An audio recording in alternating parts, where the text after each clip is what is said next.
नमस्कार बच्चों, कैसे हैं आप सब। मैं उम्मीद कर रही हूँ कि आप अपने अपने घरों में स्वस्थ सुरक्षित और खुश हैं। देखिए बच्चों, हम पढ़ रहे हैं एकादश चैप्टर। हमारा पाठ क्या है? वंचनाया फलम। वंचना यानी ठगी का फल क्या होता है। जब हम किसी के साथ धूर्तता करते हैं, इसका मतलब जब किसी को हम ठगते हैं, किसी को बेवकूफ़ बनाते हैं, और जब इस बात का पता चलता है तो उसका फल हमें क्या मिलता है और कैसा मिलता है, इस चैप्टर में डिस्कस किया था। इस चैप्टर में हमने ये भी देखा था कि किस प्रकार एक शिल्पी एक राजा को बेवकूफ बनाता है, उसको मूर्ख बनाता है, और मूर्ख बनाने के साथ जब राजा को इस बात का पता चल जाता है तो राजा बड़ी सभा में सबके सामने उसे बिना किसी अपमान के, यानी उसका कोई अपमान नहीं करता है, सिर्फ लोगों को बताता है कि उसने ये किया, और इसी वजह से वो क्या बन जाता है? बड़ी सभा में हंसी का पात्र। अर्थात जब भी हम किसी को ठगते हैं, किसी के साथ धूर्तता करते हैं, तो हंसी के पात्र कौन बनते हैं? हम। क्यों? क्योंकि जब सबको पता चलता है तो वो हमारे साथ वापस से होना ही होना है। तो ये चैप्टर डिस्कस किया था, इसके शब्दार्थ भी हमने डिस्कस किए थे। अब हम कर रहे हैं इसके पाठ बोध के कुछ प्रश्न।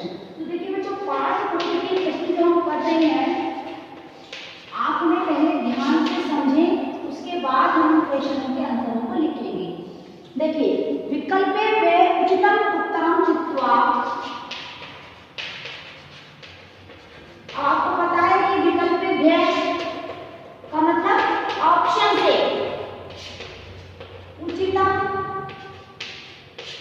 उत्तरम चित्वा लिखत। अब देखिए, हम लिखते हैं फर्स्ट क्वेश्चन।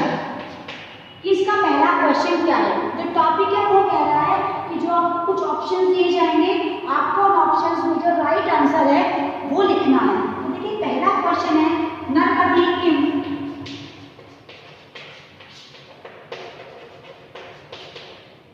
निर्मातुम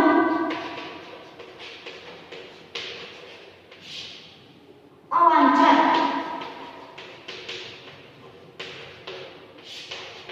राजा क्या बनाने की, राजा किस चीज का निर्माण करवाना चाहता था? तो देखिए, इसमें तीन ऑप्शन है, राजगृहम, भवनम और सभागारम।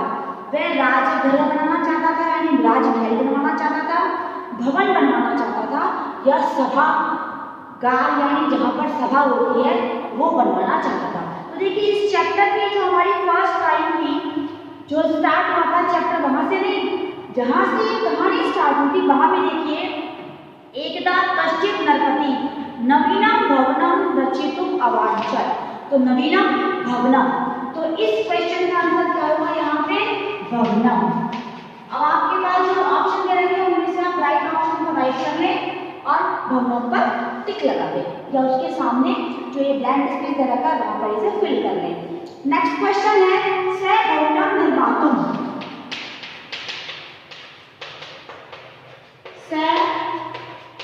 भवनम निर्मातुम कम आदिशति।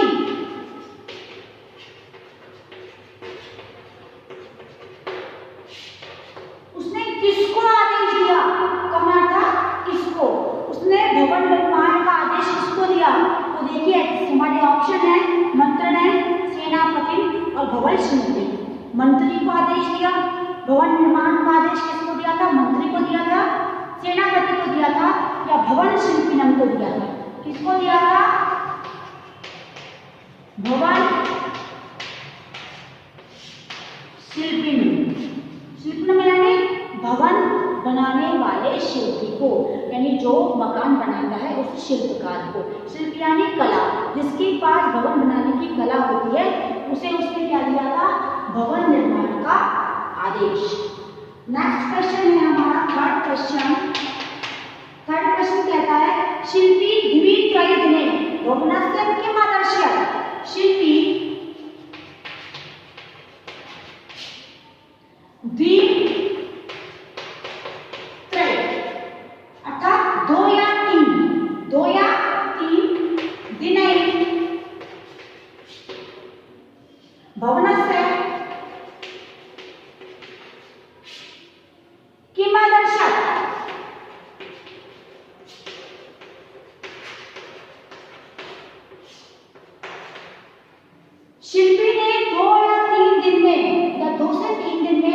भवन का क्या दिखाया?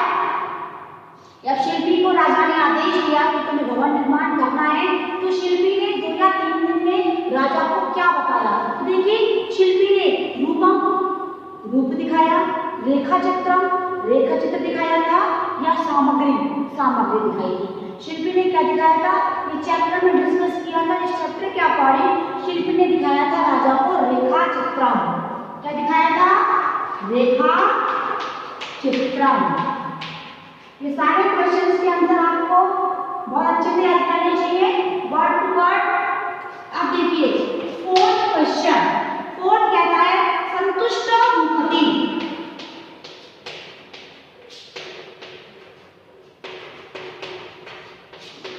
संतुष्ट राजा।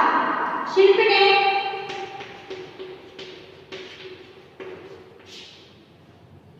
काम में लगा दिया,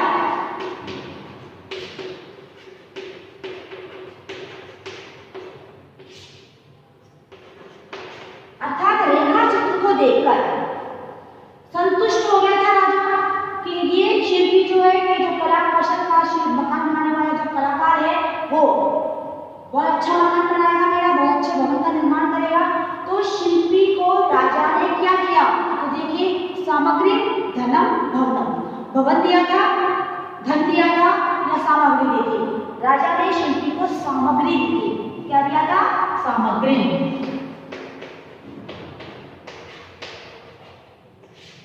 क्या दिया था? सामग्री। अब देखिए नेक्स्ट क्वेश्चन हमारा क्वेश्चन नंबर 5।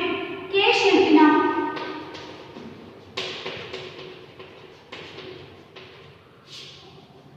प्रशस्ति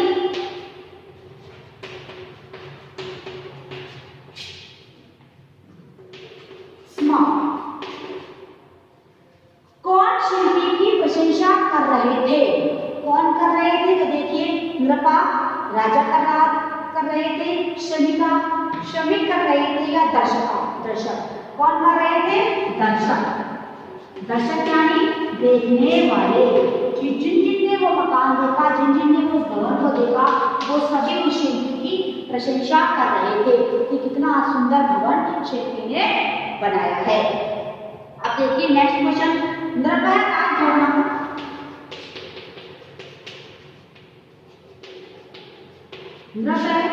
राजभवन कस्मै अयच्छत्।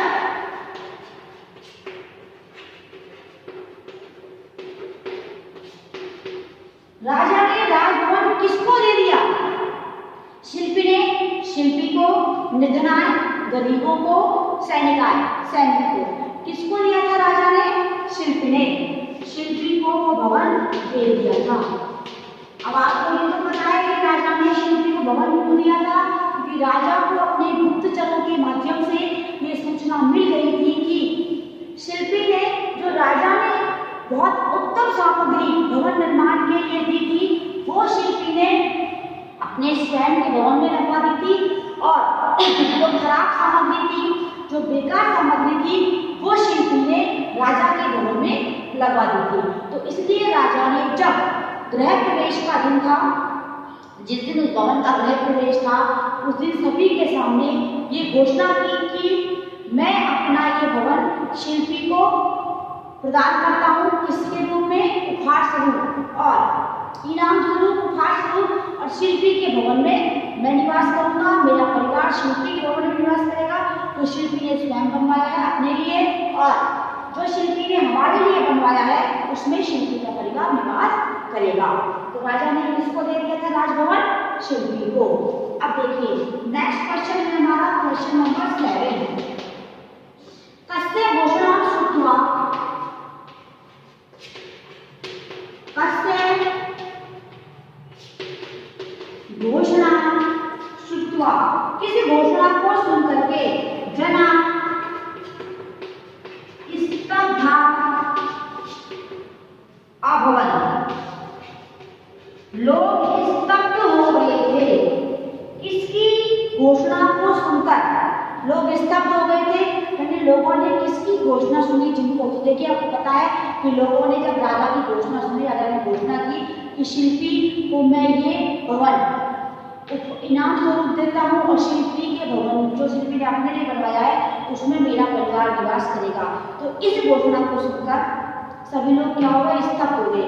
घोषणा किसने की थी, राजा ने। देखिए गुप्तचरों की घोषणा को राज्ञ, राजा की घोषणा को, और शिल्पी की घोषणा को। यहाँ का आंसर क्या आएगा, राज्ञ। अब देखिए हमारा लास्ट क्वेश्चन जो है इस टॉपिक का, वो क्वेश्चन है दुष्ट शिल्पी।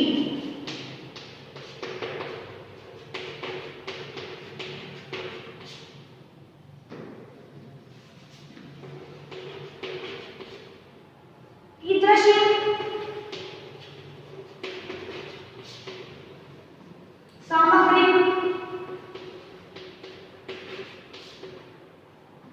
स्वगृह आयोजन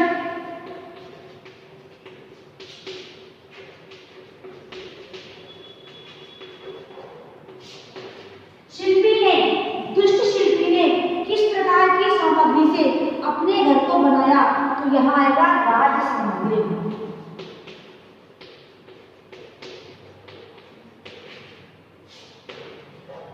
वो सामग्री जो राजा के द्वारा प्रदान की गई थी। यहाँ पर देखिए हीनतराम, राज सामग्री, उत्तमाम लिखेंगे तो भी चलेगा, लेकिन यहाँ पर देखिए लिखा हुआ है वस्तुतः भवन परिवर्तनस्य कारणम इदम आसीत् यत् दुष्ट शिल्पी राज सामग्री यानी राजा के द्वारा दी गई सामग्री स्वगृह आयोजन। तो यहाँ पर आंसर क्या होगा, राज सामग्री।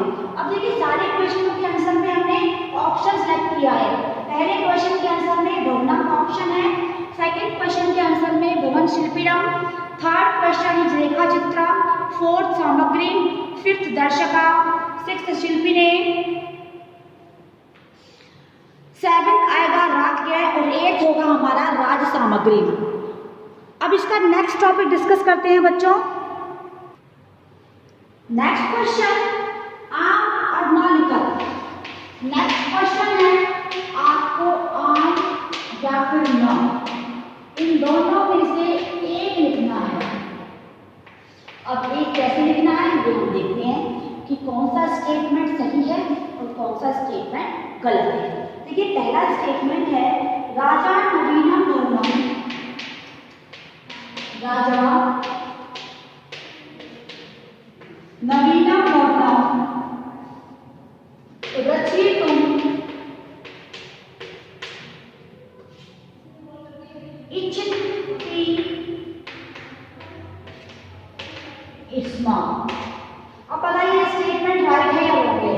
राजा नया भवन निर्माण करना या रचना करने की इच्छा रखता था, यह हमारा आम। ये स्टेटमेंट एकदम सही है। सेकंड क्वेश्चन है हमारा आम मतलब फलों का राजा ना समझ लेना, क्योंकि तुम खाने में बड़े पक्के हो, मुझे पता है अच्छे से। जब भी किसी खाने की चीज का नाम आता है तो हाँ आम मतलब होता है हाँ। समझ में आई मेरी बात। आम मतलब हाँ और ना मतलब नहीं, ठीक है, मुझे पता है आपको पता है। देखिए नेक्स्ट है हमारा भूपति शिल्पी ने बहुमूल्य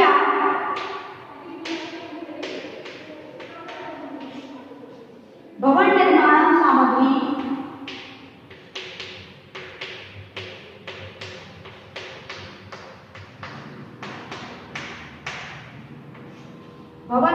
सामग्री आयच्छत, और ये हमारा स्टेटमेंट भी कैसा है बच्चों, आम। आम मतलब सही है। राजा ने शिल्पी को बहुमूल्य कैसी, जिसका मूल्य नहीं होता, बहुत कीमती भवन निर्माण की सामग्री प्रदान की थी। थर्ड स्टेटमेंट है हमारा शिल्पी ग्रामे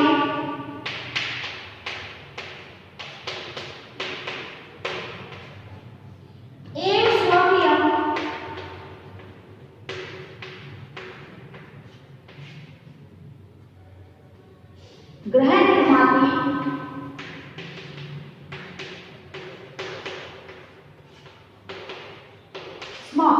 अब ये जो स्टेटमेंट है वो आएगा ना। अब आप कहोगे स्टेटमेंट तो बिल्कुल सही है, तो गलत क्यों बोला। देखिए हमारा जो चैप्टर है उसमें देखिए आप, इसमें लिखा गया है तस्य नगरस्य कस्मिन् रमणीय प्रदेश, उस नगर के किसी रमणीय प्रदेश में स शिल्पी वह शिल्पी अपनी यानी भी स्वकीयं गृहं निर्माते स्थे, अपने लिए घर बना रहा था।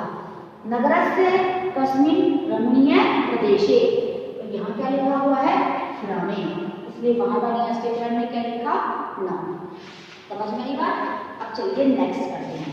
देखिए नेक्स्ट है नरपति शिल्पिनी कला कौशलम प्राशंसत।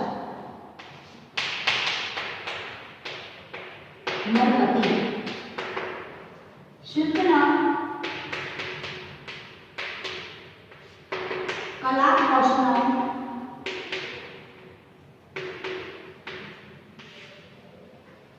प्राशंसत।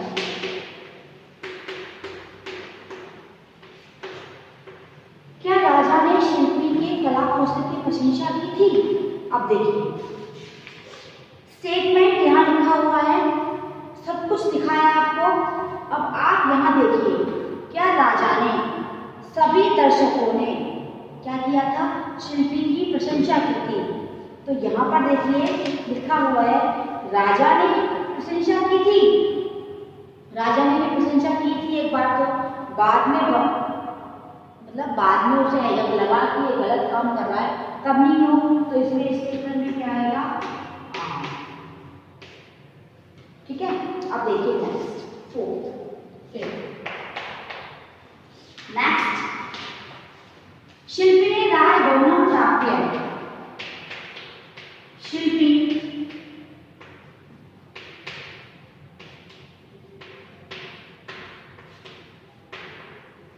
राजभवनम प्राप्य बहु प्रसन्न आसीत्।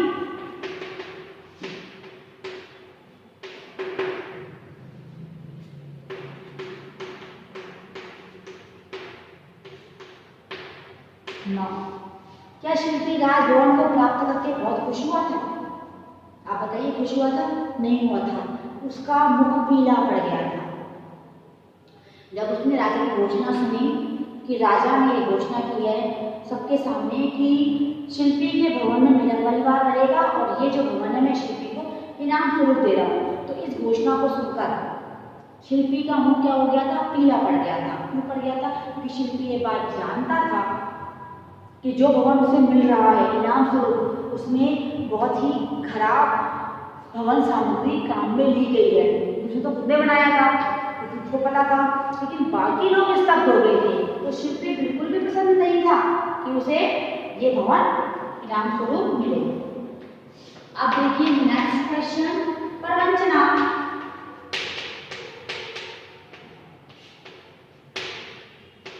दुखदायी भवति, बताइए इसका आंसर आप बताइए। क्या प्रवंचना दुखदायी होती है? क्या दूसरे से कपट करना, दूसरे को मूर्ख बनाना, दूसरे का फायदा उठाना दुखदायी होता है? होता है, क्योंकि जब इसका पता सबको लगता है तो सिर्फ और सिर्फ हम हंसी के पात्र बनते हैं, बेवकूफ बनते हैं, और साथ ही साथ अपने जो हमारा सम्मान होता है ना वो भी मिट्टी में मिल जाता है। और आपको पता है कि इज्जत, सम्मान, प्रतिष्ठा ये सब चीज़ें ऐसी हैं जो यदि एक बार इंसान के द्वारा गवा दी जाए या खो दी जाए तो दोबारा प्राप्त करना व्यक्ति के लिए नामुमकिन होता है। नामुमकिन मतलब बिल्कुल मुमकिन नहीं होता, क्योंकि आप समझ लीजिए कि विश्वास जो है ना, विश्वास जो एक शब्द है, उस विश्वास को बनाने में व्यक्ति को सालों लग जाते हैं, सालों, शायद कभी कभी तो अपनी पूरी जिंदगी लग जाती है, लेकिन उस विश्वास को तोड़ने में एक पल भी नहीं लगता। राजा ने जो शिल्पी पर विश्वास करके अपने भवन का पूरा काम उसको सौंपा, अपने भवन के लिए राज सामग्री उसको दी, बहुमूल्य देखिए आपने खुद ने पढ़ा है कि बहुमूल्य भवन निर्माण सामग्री दी, और शिल्पी ने क्या किया? राजा के साथ धोखा किया। उसने जो अच्छी सामग्री थी वो अपने भवन में लगा दी और जो खराब सामग्री थी वो राजा के भवन में लगा दी। तो इसका अर्थ ये है कि जो उसने विश्वास तोड़ा, क्या उसे वो दोबारा प्राप्त कर सकता था? कभी प्राप्त नहीं कर सकता था। और जब राजा ने सभा में अर्थात सभी लोगों के सामने ये बात बताई सबको कि मैंने ऐसा क्यों किया है, तब वो शिल्पी सभी के सामने क्या हो गया? क्या हो गया, गिल्ट फील करने लगा, उसका सम्मान खो चुका था, उसकी प्रतिष्ठा खो चुकी थी। अब कोई भी उस पर विश्वास करके अपने भवन निर्माण का कार्य उसे कभी नहीं सौंपेगा। आप समझ रहे हैं मेरी बात को? तो हमेशा याद रखिए बच्चों कि कभी किसी के साथ धोखा ना करें, कभी किसी कमी का फायदा ना उठाएं। यदि आप किसी का अच्छा नहीं कर सकते हैं, यदि आप किसी का भला नहीं कर सकते हैं, यदि आप किसी की मदद नहीं कर सकते हैं, तो आप किसी का बुरा भी ना करें। आप इग्नोर कर दें इंसान को, ना तो आप बुरा करें ना आप भला करें, क्योंकि यदि आपने कभी किसी का बुरा नहीं किया, कभी किसी के बारे में बुरा नहीं सोचा, तो वो जो ईश्वर है ना, आपका ईश्वर, जिस पर भी आप फेथ करते हैं, जिस पर भी आप फेथ करते हो, चाहे वो ईश्वर पर करते हो, चाहे वो गॉड पर करते हो, चाहे वो जीसस पर करते हो, चाहे वाहिगुरु पर करते हो, चाहे अल्लाह पर करते हो, किसी पर भी करते हो, वो सर्वशक्तिमान है, सर्वशक्तिमान। लेकिन उस सर्वशक्तिमान ईश्वर में, उस अल्लाह में, उस गॉड में भी वो पावर नहीं है कि आपका बुरा कर सके। बात समझ में आई मेरी? यदि हम किसी का बुरा नहीं करते तो उसमें भी इतनी पावर नहीं है कि वो हमारा बुरा कर सके। इसलिए कभी किसी के साथ धोखा ना करें, कभी किसी को परेशान ना करें, और किसी का अच्छा नहीं कर सकते तो उसका बुरा भी ना करें। वैसे ये इस चैप्टर रिलेटेड नहीं था, बट मुझे लगा बता दिया तो ठीक है। आज की क्लास में हमने 2 टॉपिक्स डिस्कस किए हैं। आई थिंक आपको समझ में आ गए होंगे। आज की क्लास में इतना ही। Thank you and have a nice day बच्चों। ओके।